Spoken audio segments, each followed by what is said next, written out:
19 নম্বর কাঞ্জি মানে গেটের কাঞ্জি, যেটা বাংলা যদি আমরা কোনো গেট বলি, এই ধরনের কোনো অপশন দিই যে গেট, সে ধরনের কাঞ্জিতে সাধারণত তার উচ্চারণটা হচ্ছে মুন।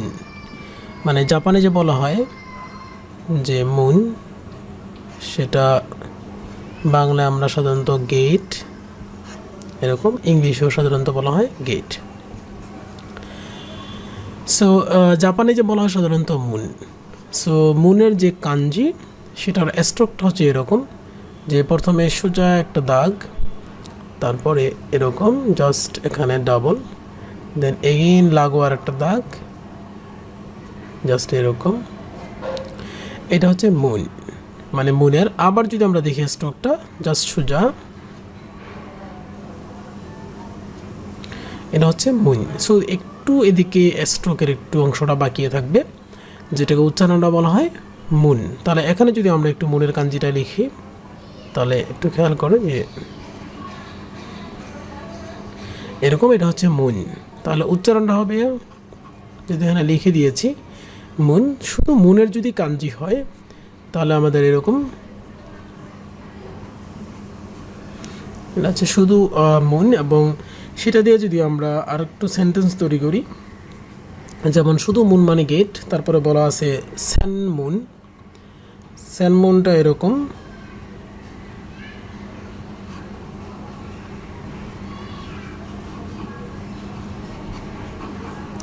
সেন মুন, এটাকে বলা হয় সেন মুন।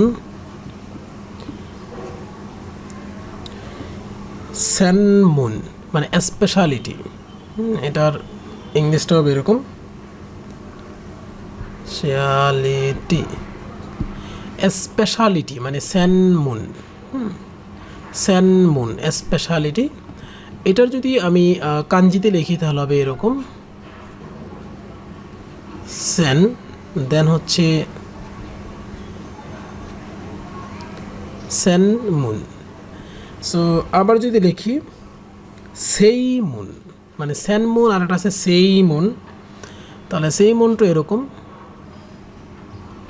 সেই মুনটা আগের মতোই আছে। এটাকে যদি আমরা কাঞ্জিতে লিখি তাহলে হবে এরকম যে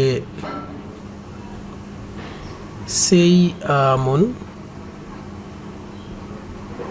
তাহলে এটাকে বলা হবে কি সেই মুন।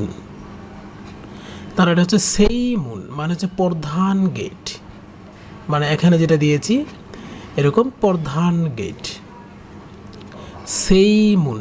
তার উচ্চারণটা একটু ব্যবধান, সেন মুন আর এটা হচ্ছে সেই মুন। সেন মুন যেটা হচ্ছে স্পেশালিটি, আর সেই মুন মানে হচ্ছে প্রধান গেট।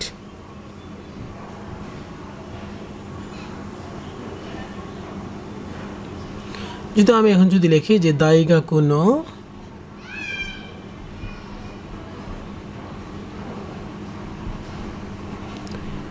দাইগা কোনো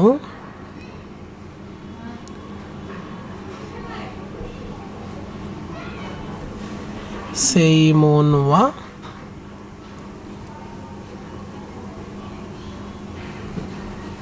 আচিরা দেস। দাইগাকু নো, দাইগাকু, দাইগাকু, তারপর আছে নো সেইমন ওয়া, সেইমন, তারপর আছে ওয়া আচিরা দেচ, দেশ আচিরা, আচিরা দেশ। দাইগাকু, দাইগাকু মানে হচ্ছে ইউনিভার্সিটি, মানে কোনো একটা ভার্সিটি। দাইগাকু, দা দোয়াকার দা রসই, দাইগাকু এরকম।